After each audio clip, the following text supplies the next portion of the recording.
Bejanë të udhëhequr nga Samir Shaptahu, i cili shënoi 27 pikë, dhe Jan Monik me 17 shënuan një fitore të lehtë ndaj vllaznimit në Gjakov, ku të pranishëm në Pallatin e Sportit, Shani Nushi në Gjakov ishin afro 1000 shikues. Ndeshja përfundoi me rezultatin përfundimtar 99 me 72 për skuadrën kundërshtare.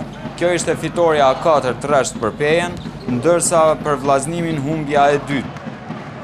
Ndërsa në renditje, vllaznimi ka 3 pikë më pak, kurse Peja gjithsej 11. Duhet cekur se vllaznimi përpas minutave të çerekut të parë, gjithë pjesën tjetër të lojës ishte në disavantazh.